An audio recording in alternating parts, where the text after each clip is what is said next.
Hello दोस्तों, हमारे इस YouTube चैनल में आप सबका स्वागत है। इसके पहले मैं आप लोगों को विलेन नामक चैप्टर जो है इकाई 2 खत्म कर चुका हूँ, ठीक है, जिसमें से आपके इम्पोर्टेंट टॉपिक के वीडियो भी हैं, उन्हें देखिए और एग्जाम में जो है अच्छे नंबर लेकर आइए। उसी के साथ जो है आज हमारा तीसरा चैप्टर शुरू करने चल रहे हैं, जिसका नाम है इकाई 3।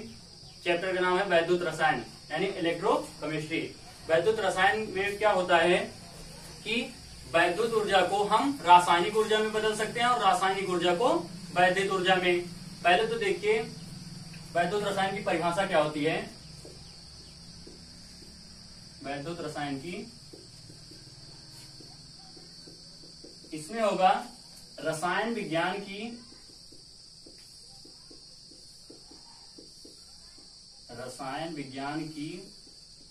वह शाखा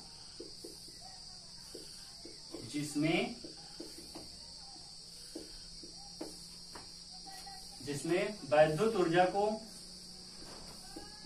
वैद्युत ऊर्जा एवं रासायनिक ऊर्जा, वैद्युत ऊर्जा एवं रासायनिक ऊर्जा के परस्पर संबंध को, रसायन विज्ञान की वह शाखा जिसमें वैद्युत ऊर्जा एवं रासायनिक ऊर्जा के परस्पर संबंध, रसायन विज्ञान की वह शाखा जिसमें हम वैद्युत ऊर्जा एवं रासायनिक ऊर्जा के परस्पर संबंध का अध्ययन करते हैं,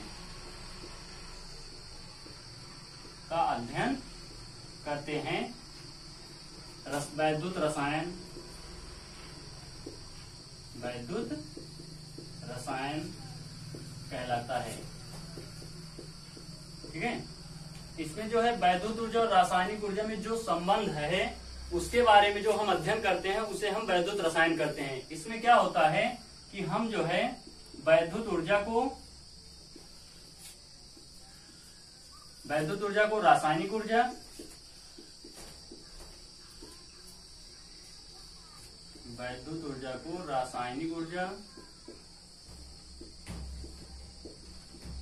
और रासायनिक ऊर्जा को वैद्युत ऊर्जा, मतलब कि वैद्युत ऊर्जा को रासायनिक ऊर्जा में और रासायनिक ऊर्जा को हम वैद्युत ऊर्जा में बदल सकते हैं।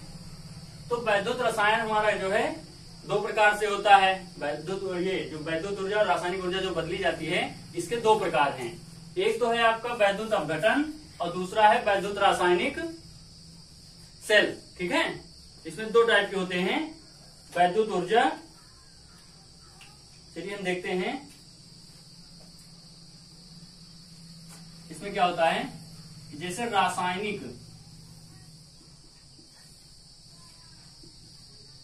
यदि हम रासायनिक ऊर्जा को वैद्युत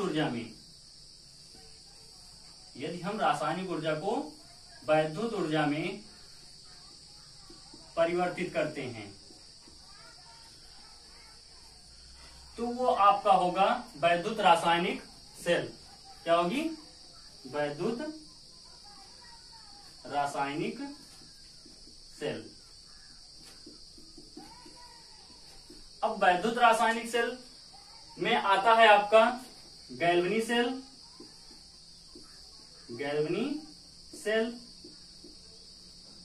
और आता है आपका वोल्टीय सेल, ठीक है। गैल्वनी सेल को गैल्वनी ने बनाया था, इसीलिए इसे हम गैल्वनी सेल कहते हैं। और गैल्वनी सेल का एक एग्जाम्पल है, इसका जो उदाहरण है वो है आपका डैनियल सेल। क्या है? डैनियल सेल, ठीक। जैसे कि हम रासायनिक ऊर्जा को अगर वैद्युत ऊर्जा में परिवर्तित करते हैं तो वो आपकी होगी वैद्युत रासायनिक सेल कहलाएगी। और वैद्युत रासायनिक सेल में आते हैं आपके गैल्वनी सेल और वोल्टीय सेल। गैल्वनी सेल को ही हम वोल्टीय सेल कहते हैं, कोई अलग नहीं है, ठीक है। और गैल्वनी सेल को गैल्वनी ने बनाया था, इसलिए उसने गैल्वनी सेल नाम दे दिया है। और गैल्वनी सेल का एक अच्छा सा एग्जाम्पल है डैनियल सेल, ठीक है। और दूसरा होता है यदि रासायनिक वैद्युत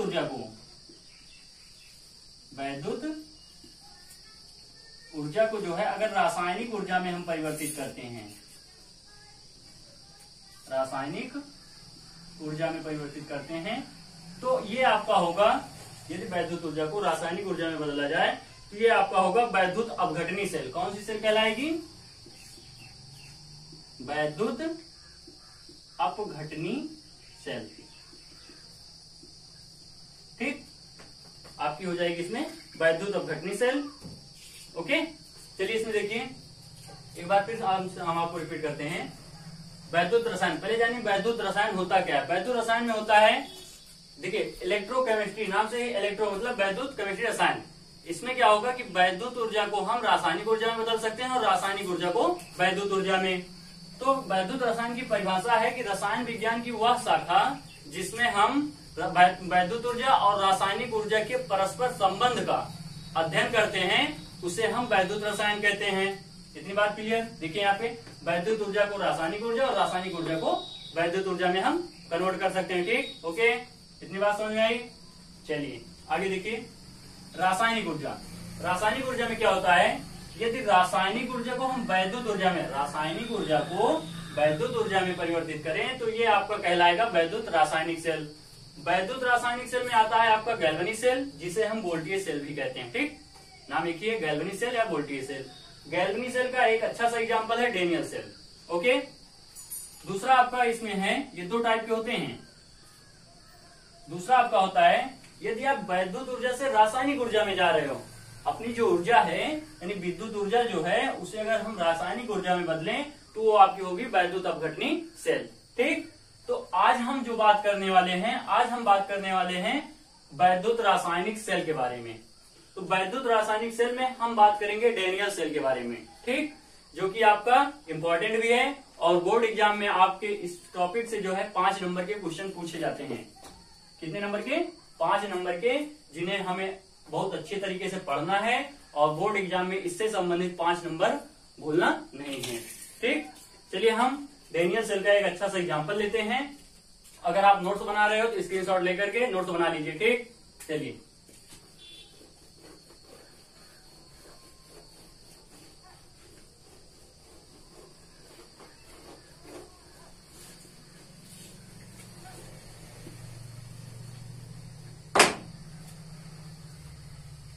वैद्युत रासायनिक सेल। चलिए हम स्टार्ट करते हैं। वैद्युत रासायनिक सेल का जो है उदाहरण लिए हैं हम डेनियल सेल। ओके, चलिए अच्छे से समझते रहिए और नोट्स भी बनाते चलिए और एग्जाम में अच्छे नंबर लाने की पूरी कोशिश करिए। ठीक है, चलिए हम स्टार्ट करते हैं डेनियल सेल के बारे में। चलिए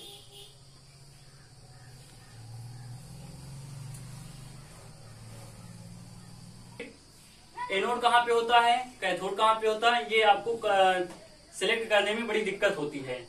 तो चलिए हम एक प्रक्रिया बताते हैं कॉन्सेप्ट के आधार पे, जिससे आप कभी गलती नहीं करेंगे अगर उसको याद रखेंगे तो। ठीक है, तो जैसे डेनियल सेल में है क्या, कैथोड। चलिए यहाँ पे देखिए एक कॉन्सेप्ट हम लिख रहे हैं LOAN।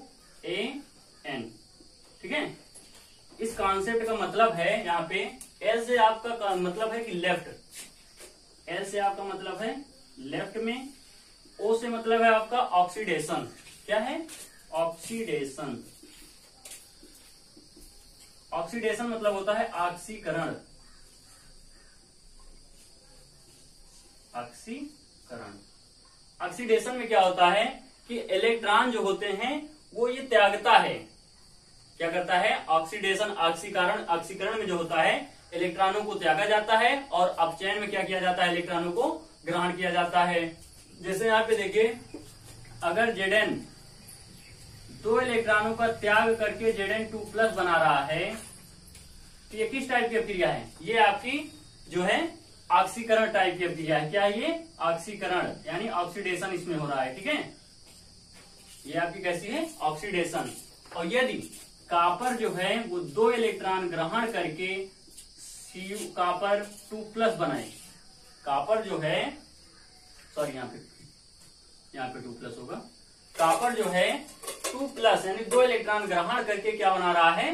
कॉपर बना रहा है। मतलब कि इसमें क्या होगा कि ऑक्सीजन, ऑक्सीकरण में एक और अभिक्रिया होता है, ऑक्सीकरण की परिभाषा देखें तो ऑक्सीकरण में क्या होता है कि ये ऑक्सीजन का त्याग करता है। ठीक, इसमें ऑक्सीजन की वृद्धि होगी और इलेक्ट्रॉनों में क्या होगा, एक मिनट। तो ऑक्सीकरण समझे, ऑक्सीकरण को हम अपचयन भी कहते हैं। इनका दूसरा नाम जो होता है अपचयन। जैसा कि आप लोग हाई स्कूल में और 11th में आप लोग पढ़ चुके हो। अपचयन में क्या होता है, ऑक्सीजन जो होती है वो ऑक्सीजन में वृद्धि होती है और हाइड्रोजन में कमी आती है। उसी के साथ साथ यहाँ से इलेक्ट्रॉन जो होते हैं वो निकलते हैं। ऑक्सीकरण से क्या होता है, इलेक्ट्रॉन का त्यागना होता है। और उपचयन एक दूसरा नाम है, अगर दूसरा ऑक्सीकरण और अपचयन, अपचयन और उपचयन एक होता है आपका, अपचयन और दूसरा होता है उपचयन। इसमें जो है इलेक्ट्रॉन में वृद्धि, इलेक्ट्रॉन का निकलना होता है। इसमें से जो है इलेक्ट्रॉन निकलते हैं, इलेक्ट्रॉन का निकलना, और इसमें जो होता है इलेक्ट्रॉन का जुड़ना होता है। मतलब ठीक है, तो याद रखिएगा ऑक्सीकरण और अपचयन में क्या होता है। चलिए ए से यहाँ पे आपका हो जाएगा, मतलब जो है ए का एनोड। ऑक्सीकरण जो होगा वो किस पे होगा, एनोड पर होगा। ठीक, ऑक्सीकरण जो क्रिया होगी वो एनोड पर होगी। एन से आपका हो जाएगा, यहां से एन का जो आपका मतलब है निगेटिव। ठीक है, यहां से हम चिन्ह को जो, यहां से एन का आपका हो जाएगा निगेटिव। ठीक है, माइनस चिन्ह। एनोड जो होगा वो माइनस का होगा, ना कि प्लस का। जैसा कि आपके जब वैद्युत अपघटनी सेल पढ़ेंगे उसमें आपका जो है चेंज हो जाता है, एनोड जो है प्लस का बन जाता है, कैथोड माइनस का। लेकिन गैल्वेनी सेल यानी डेनियल सेल में जो है आपका एनोड जो होगा वो निगेटिव होगा। तो चलिए हम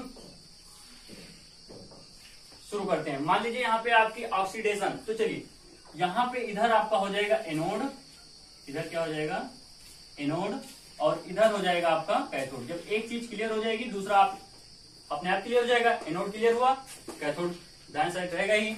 तो एनोड जो होगा वो माइनस होता है और कैथोड जो होता है वो क्या होता है, प्लस का होता है। चलिए मान लीजिए हम जो है एनोड को, अब यहाँ पे कोई भी सेल हो उसमें इलेक्ट्रोड होते हैं, तो हम जैसा कि आपको पता नहीं हो, चलिए देखते हैं। जिसका भी हमें इलेक्ट्रोड बनाना रहेगा हम उसको उसी के विलयन में क्या करते हैं, डुबो देते हैं। जैसे अगर हमें जिंक का इलेक्ट्रोड बनाना है तो उसको जिंक के विलयन में, कापर का इलेक्ट्रोड बनाना है तो उसे कापर के इलेक्ट्रोड में।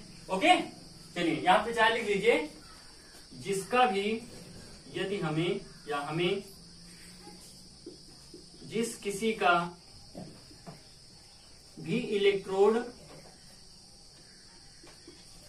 हमें जिस किसी का भी इलेक्ट्रोड बनाना हो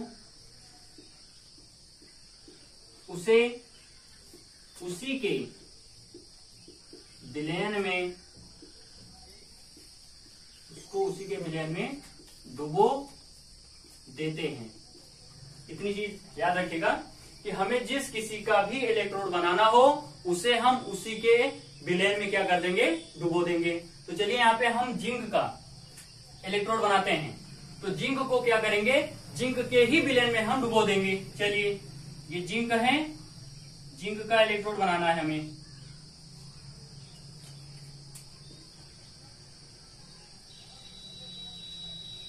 जिंक का इलेक्ट्रोड बना रहे हैं और जिंक के ही विलयन में हम क्या कर रहे हैं, इसे डुबो दे रहे हैं। चलिए देखिए, बहुत अच्छा टॉपिक है, बहुत बढ़िया समझ में आएगा। अगर कम समझ में नहीं आएगा तो कमेंट करके बताइएगा, ठीक है। तो ये जो विलयन है इसमें वो किसका होगा, ZnSO4 का। किसका, ZnSO4 का। अगर अब हमको कापर का बनाना है तो कापर को क्या करेंगे, कापर के इलेक्ट्रोड में डुबो, वो कापर का इलेक्ट्रोड जो बनाना है उसको हम उसी के विलयन में क्या कर देंगे, डुबो देंगे। चलिए हम डुबो रहे हैं, यहाँ पे देखिए ये विलयन आपका। ओके, बात समझ में आ रही है ना। अच्छी तरह से समझो और पढ़ाई करो भाई, तभी जो है आपके बोर्ड एग्जाम में अच्छे नंबर आएंगे। चलिए ये जो विलयन है आपका कॉपर सल्फेट है, CuSO4।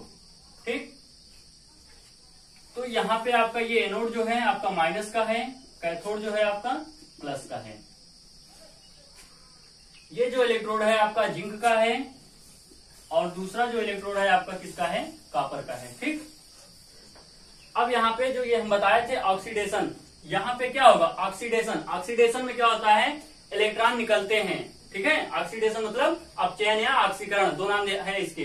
तो ऑक्सीकरण में क्या होगा, इलेक्ट्रॉन का निकलना होगा, और उपचयन यानी रिडक्शन, इसमें क्या होगा, इलेक्ट्रॉन जुड़ता है।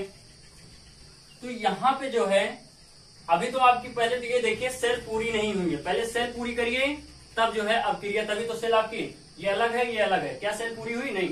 तो इन्हें क्या करेंगे हम, एक पतले तार द्वारा दोनों इलेक्ट्रोडों के सिरों को क्या करेंगे, हम जोड़ देंगे। एक पतले तार द्वारा दोनों इलेक्ट्रोडों को जोड़ देंगे, ठीक। तो इलेक्ट्रॉन जो प्रवाहित होंगे वो माइनस से प्लस, इलेक्ट्रॉन का जो प्रवाह होगा वो कुछ इस तरह होगा। क्या अभी जो है सेल आपकी पूरी है, नहीं पूरी है। तो इसको पूरा करने के लिए इसमें हम एक लगाते हैं लवण सेतु। इसका प्रयोग लाते हैं जोड़ने के लिए, लवण सेतु का।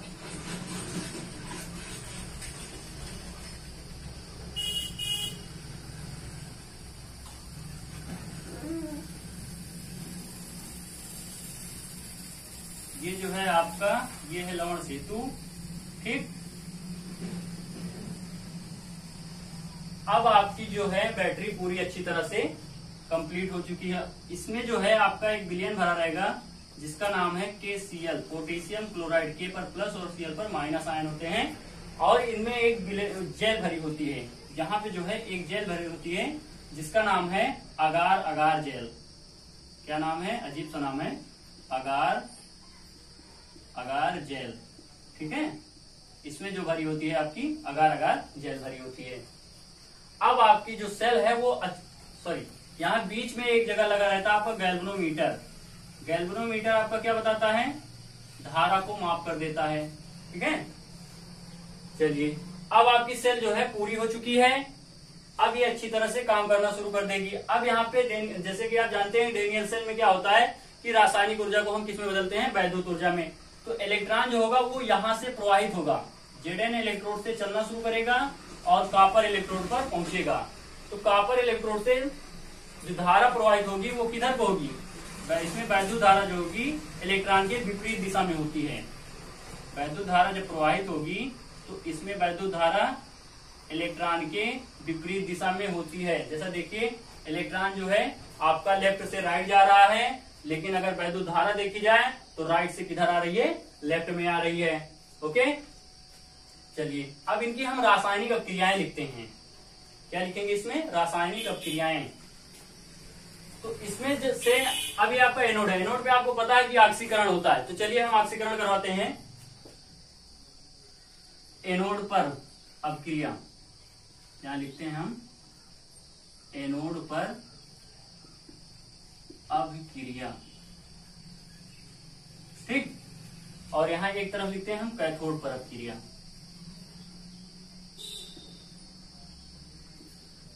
कैथोड पर अपक्रिया और एनोड पर अपक्रिया, ठीक। तो एनोड पर क्या होगा, आपका ऑक्सीडेशन होगा। तो यहां पे हम लिखेंगे जिंक जो है 2 इलेक्ट्रॉन का त्याग करके, जिंक जो है आपका 2 इलेक्ट्रॉन का त्याग करके ये आपका बना रहा है Zn2+। जिंक जो है, क्योंकि ये माइनस है इस पे, तो यहां से इलेक्ट्रॉन निकलेंगे और कहां को जाएंगे, कॉपर की तरफ जाएंगे। तो देखो यहाँ जब Zn2+ बना है तो क्या कर रहा है, ये 2 इलेक्ट्रॉनों को त्याग करके बना रहा है ना। तो यहाँ से जो इलेक्ट्रॉन निकल रहे हैं वो धीरे धीरे जो है कॉपर की तरफ पहुंचेंगे। अब यहाँ पे जो क्रिया होगी, कॉपर क्या करेगा, यहाँ पे रिडक्शन हो रही है ना, यहाँ पे जो है आपका, यहाँ पे भी लिख देते हैं, यहाँ पे जो है आपका अपचयन हो रहा है, अपचयन यानी ऑक्सीडेशन, ठीक है। और यहाँ पे जो आपकी हो रही है क्रिया वो हो रही है उपचयन। क्या हो रही है, उपचयन यानी रिडक्शन, ठीक है। चलिए, तो कॉपर का काम क्या है, इलेक्ट्रॉन को ग्रहण करना। मतलब रिडक्शन का काम क्या है, इलेक्ट्रॉनों को ग्रहण करना। तो यहाँ पे आपका जो होगा क्रिया, कॉपर जो होगी वो 2+ इलेक्ट्रॉन, कॉपर जो है वो 2 इलेक्ट्रॉन ग्रहण करके क्या बनाएगी, कॉपर 2+ यानी Cu2+। तो आपका ये बनाएगा कॉपर। कॉपर जो है 2 इलेक्ट्रॉन ग्रहण करके क्या बनाएंगे, कॉपर। ये क्या है, इधर वाले को हम कहते हैं अभिकारक और इधर वालों को कहते हैं हम उत्पाद, यानी रिएक्टेंट और प्रोडक्ट। ठीक है,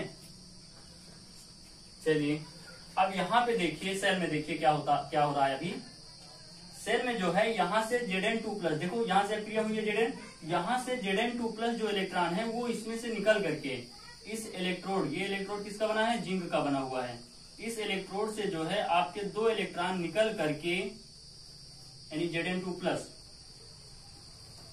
यहाँ से जो है Zn2+ इलेक्ट्रॉन निकल करके कहाँ को जा रहे हैं, इलेक्ट्रॉन यहाँ से निकला, इलेक्ट्रोड से निकला विलयन में, और विलयन की सहायता से, मतलब ये जो आप लवण सेतु लगाए हैं ये इलेक्ट्रॉनों के प्रवाह के लिए ही है। यहाँ से इलेक्ट्रॉन निकला, ये जो है विलयन से जो है इलेक्ट्रोड जो है वो इलेक्ट्रॉनों का क्या कर रहा है, ग्रहण कर रहा है। ये जो कॉपर का इलेक्ट्रोड है यहाँ से कितने इलेक्ट्रॉन ग्रहण कर रहे हैं, ये एपिया देखिए Cu2+ जो है यहाँ से क्या कर रहा है, ये ग्रहण कर रहा है। तो जैसे जैसे यहाँ पे जब कॉपर जमता जाएगा तो इसकी जो छड़ है वो मोटी होती जाएगी। कॉपर की जो छड़ है यानी कॉपर इलेक्ट्रोड जो है उसकी छड़ जो होगी वो क्या हो जाएगी, मोटी हो जाएगी। सीधी सी बात है, जो ग्रहण करेगा वो मोटा होगा और जो इलेक्ट्रॉनों का त्याग करेगा वो क्या होगा, ये धीरे धीरे आपकी छड़ जो है पतली होती जाएगी। ये यहाँ से इलेक्ट्रॉन निकल रहे हैं तो जो त्यागता है वो पतला हो जाएगा, जो ग्रहण करेगा वो मोटा हो जाएगा, सीधी सी बात है। तो यहाँ से इलेक्ट्रॉन निकला और कॉपर इलेक्ट्रोड पर क्या हुआ, जमना शुरू हो गया। ठीक है, तो यहाँ पे जो है आपका, अब जब यहाँ पे धीरे धीरे जो है Zn2+ की जो है मात्रा ज्यादा हो जाएगी, ज्यादा इलेक्ट्रॉन जब त्याग देंगे तो इनमें जो है अभिक्रिया जो होगी वो साम्यावस्था में आ जाएगी। साम्यावस्था में आ जाएगी मतलब कि दोनों तरफ जो है इलेक्ट्रॉनों का प्रवाह जो है बराबर हो जाएगा। साम्यावस्था में यही होता है। ठीक है, तो धीरे धीरे जब इससे इलेक्ट्रॉन निकल रहे हैं और ये ग्रहण कर रहा है, यहाँ पे क्या होगा कुछ समय पश्चात कि आपका जो है एनोड पर इलेक्ट्रॉनों का त्यागना जो है ज्यादा हो जाएगा, तो एक साम्यावस्था आ जाएगी। तो उस समय आपका जो ये लवण सेतु लगा है ये क्या करेगा, यहाँ से जो आपका KCl लगा हुआ है, ये जो KCl है, तो ये जानते हो कि प्लस माइनस की तरफ जाएगा और माइनस प्लस की तरफ जाएगा। ठीक है, तो यहां से जो Cl है ये Cl आएगा कहां पे, आपके विलयन में। जब विलयन में आएगा तो यहाँ पे जब Zn2+ इलेक्ट्रॉनों की संख्या जो है ज्यादा हो गई है तो ये क्लोरीन जो है आकर के यहाँ पे इनको कम करने की कोशिश करेगा। ठीक है, चलिए यहाँ देखते हैं, जब ये आएगा यहाँ पे तो Zn2+ से अभिक्रिया करेगा तभी तो होगा। चलिए यहाँ लिखते हैं हम इसकी अभिक्रिया। Zn2+ जो है अब कौन इसके साथ आ रहा है, इसका साथ देने के लिए क्लोरीन आ रही है Cl-। तो Zn2+ क्लोरीन के साथ मिल करके ये क्या बना लेगी, ये बना लेगी ZnCl2। क्या बनाएगी, ZnCl2 बना लेगी। ठीक है, और उसी तरह से जब ये पोटेशियम जो है आपका, पोटेशियम भी इसी तरह इस विलयन में आएगा तो इस विलयन में यहाँ पे भी इलेक्ट्रॉनों की संख्या क्या आया, इलेक्ट्रोड जो है कॉपर का वो ज्यादा इलेक्ट्रॉन ग्रहण कर रहा है। तो पोटेशियम जो है यहाँ आ करके यहाँ पे जो Cu2+ की संख्या ज्यादा हो गई है उसको भी कम करेगा। तो इसकी जो अभिक्रिया होगी उसे भी हम लिखते हैं। तो Cu2+ जो है क्या कर रहा है, इलेक्ट्रॉन को ग्रहण कर रहा है। Cu2+ जो है, अब इसके साथ कौन आ गया, और एक मिनट देखिए कि जब यहाँ से Cu2+ इलेक्ट्रॉन में जा रहे थे, इलेक्ट्रोड में जा रहे थे, तो ये जो विलयन है आपका किसका था, कॉपर सल्फेट का। तो यहाँ पे बचा क्या है, यहाँ पे आपका बचा हुआ है SO4। अब इस विलयन में जो बचा हुआ है आपका SO4 जो है बचा हुआ है। सॉरी एक मिनट, यहाँ पे जो कॉपर 2+ इलेक्ट्रोड बढ़ रहे हैं ये नहीं बढ़ेंगे, यहाँ पे आपका हो जाएगा, एक मिनट, जब कॉपर यहाँ से निकल जा रहे हैं तो आपका कौन सा सीधा बचेगा, यहाँ पे आपका बचेगा SO4। कॉपर 2+ ये तो ग्रहण कर रहा है, सॉरी एक मिनट, यहाँ से Cu2+ इलेक्ट्रॉन ग्रहण कर रहा है और इसमें जो बढ़ रहा है बच रहा है वो आपका SO4 बच रहा है। बहुत बड़ी गलती हो जाती है। ठीक है, तो SO4 के साथ पोटेशियम मिलकर के, SO4 जो है, SO4 के साथ कौन आ रहा है, अब इसका साथ देने के लिए पोटेशियम आ रहा है और ये मिलकर के बनाएंगे आपका, ये पोटेशियम पर कितने चार्ज होते हैं, अगर यहाँ प्लस है तो इसकी जो क्रिया होगी वो हो जाएगी K2 SO4, ये बनाएंगे आपके K2SO4। अब यहाँ पे हम संतुलित कर देते हैं, ये 2 इलेक्ट्रॉन 2 पोटेशियम होंगे और यहाँ पे क्लोरीन 2 है, यहाँ पे 2 से गुणा करा दो। ठीक, तो ये तो आपकी पूरी डेनियल सेल हुई। तो ये अब जो है आपकी सेल जो है अच्छी तरह से फिर काम करना शुरू कर देगी। ओके, देखिए एक बार हम फिर से रिपीट कर रहे हैं। हमें कोई भी सेल हो, हम जिसका भी इलेक्ट्रोड हमें बनाना होगा उसको उसी के विलयन में हम डुबो देंगे। देखिए यहाँ लिखे हैं, हमें जिस किसी का भी इलेक्ट्रोड बनाना हो उसे उसी के विलयन में क्या करेंगे, हम डुबो देंगे। तो जैसा कि यहाँ पे हम Zn का इलेक्ट्रोड बनाने चल रहे थे, तो Zn को क्या किए, ZnSO4 यानी उसको उसी के विलयन में क्या किए हम, ये देखिए इसमें जो भरा हुआ है वो विलयन क्या है, ZnSO4 है, तो उसको उसी के विलयन में डुबो दिए। कापर का बनाने चल रहे थे, कापर इलेक्ट्रोड को कापर SO यानी CuSO4 कापर सल्फेट में मिला दिए उसी के विलयन में। ठीक, तो यहां से दोनों इलेक्ट्रोडों के सिरों को हम एक पतले तार द्वारा क्या करते हैं, जोड़ देते हैं। ठीक है, फिर यहाँ पे अभी हमारी सेल कंप्लीट नहीं हुई थी, तो जब हम लवण सेतु का यूज कर देते हैं, प्रयोग कर लेते हैं, तब आपकी जो है सेल पूर्णतया पूरी हो जाती है। तो लवण सेतु में जो भरा होता है वो KCl विलयन होता है और इनके सिरों पर जो होते हैं वो अगार अगार जेल भरे होते हैं। तब आपकी जो है सेल पूरी हो जाती है, फिर ये काम करना शुरू करती है। तो इसमें क्या है कि Zn का जो इलेक्ट्रोड है वो 2 इलेक्ट्रोड से निकल करके किसमें आ रहे हैं, विलयन में, और विलयन से इलेक्ट्रॉन निकल करके कहाँ पहुंच रहे हैं, कापर इलेक्ट्रोड पर। तो कापर जो है वो विलयन से Cu2+ 2 इलेक्ट्रॉन ग्रहण करके उसकी छड़ क्या हो जा रही है, मोटी हो रही है, और ये उसी के साथ साथ इसकी छड़ क्या हो रही है, पतली हो रही है। ठीक, इतनी बात समझ में आई। चलिए, कुछ समय बाद साम्यावस्था आ जाती है कि इसमें जो है इलेक्ट्रॉनों की संख्या जो है ज्यादा हो जाती है और यहाँ पे भी, तो वहां पे आपकी सेल जो है काम करना बंद कर देती है। तो वहां पे जो है आपका जो लवण सेतु में जो विलयन भरा हुआ है KCl, इसके साथ क्लोरीन चलाएगा और उसके साथ प्लस प्लस के साथ और माइनस माइनस के साथ चले जाएंगे। क्लोरीन पर क्या है, माइनस आयन है, तो माइनस जो है माइनस वाले एनोड पर यानी एनोड पर जाएगा और कैथोड जो है प्लस वाले पर जाएगा, वो क्लोरीन। तो यहाँ पे Cl जो है Zn2+ जो है क्लोरीन के साथ मिलकर के क्या बना ली, ZnCl2, इसे उसे संतुलित कर दिए। दूसरी बार जो है पोटेशियम जो है जब यहाँ से Cu2+ इलेक्ट्रॉन ग्रहण कर रहा था तो आपके विलयन में जो है SO4 बच रहा था, सीधे सीधे सल्फेट बच रहा था। ठीक है, तो सल्फेट के साथ आपका पोटेशियम आकर के आपका बना लेता है K2SO4 बना लेता है। अब ये जो समीकरण लिखे हो, इसे हम कहते हैं अर्ध सेल अपक्रिया। दोनों सेलों की ये क्या है, अर्ध सेल अपक्रिया, इसे हम कहते हैं अर्ध सेल अपक्रिया। अगर कोई पूछे कि इलेक्ट्रोड की वो कैथोड की अर्ध सेल अपक्रिया क्या है, तो आप बताएंगे Cu2+ 2 इलेक्ट्रॉन मिलकर क्या बना रहे हैं, कापर बना रहा है।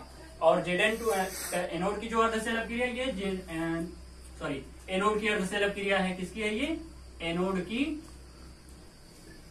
अर्ध सेल अपक्रिया है। अब हम बनाएंगे पूर्ण सेल अपक्रिया। तो पूर्ण सेल अपक्रिया के लिए दोनों अर्ध सेल अपक्रियाओं को क्या कर लेंगे, हम जोड़ लेंगे। चलिए यहां लिखते हैं हम पूर्ण सेल अपक्रिया। ये दोनों तो अर्ध सेल अपक्रिया थी, अब इन्हें हमें जोड़ना है, जोड़ करके हम बनाएंगे पूर्ण सेल अपक्रिया। चलिए लिखते हैं Zn 2 इलेक्ट्रॉनों का त्याग करके क्या बना रहा है, Zn2+। ये किस टाइप की अपक्रिया है, ये आपकी अपचयन की अपक्रिया है। फिर यहाँ पे आपका कैथोड वाली लिखेंगे, तो देखिए फिर Cu2+ जो है ये 2 इलेक्ट्रॉन ग्रहण करके आपका क्या बना रहा है, कापर बना रहा है, जो कि क्या है, सॉलिड। यहाँ पे भी आप लिख सकते हो Zn(S) और Cu2+ जो है इसे हम लिख सकते हैं ब्रैकेट में एक्वस, मतलब विलयन। ठीक है, AQ सांद्रता, इसकी एक्वस भी दिखा सकते हैं, सांद्रता भी कह सकते हैं। तो इन्हें हम क्या कर रहे हैं, पूर्ण सेल अपक्रिया बना रहे हैं। तो यहां से क्या होगा, Zn ये 2 इलेक्ट्रॉन ये दोनों क्या हो जाएंगे, कैंसिल हो जाएंगे। ये आ जाएगा आपका Zn सॉलिड और ये आ जाएगा आपका प्लस लगाएंगे Cu2+, ये आपका एक्वस है, और इधर आ जाएगा आपका Zn2+। चलिए ठीक है, Zn2+, ये भी एक्वस है, और ये आ जाएगा आपका कॉपर सॉलिड। ये तो हमारी क्या हो गई पूर्ण सेल अपक्रिया। अब अगर हम बात करें सेल निरूपण की, बार बार तो इतनी बड़ी सेल हम दिखाएंगे नहीं, ना ही बनाएंगे। अगर कोई पूर्ण सेल वो आपको आपसे कह दे कि सेल निरूपण करके दिखाइए, इन्हीं सेल को छोटे में अगर दिखाना हो तो हम क्या लिखेंगे, देखिए यहाँ पे लिखते हैं सेल निरूपण कैसे करते हैं। क्या लिखते हैं हम, सेल निरूपण।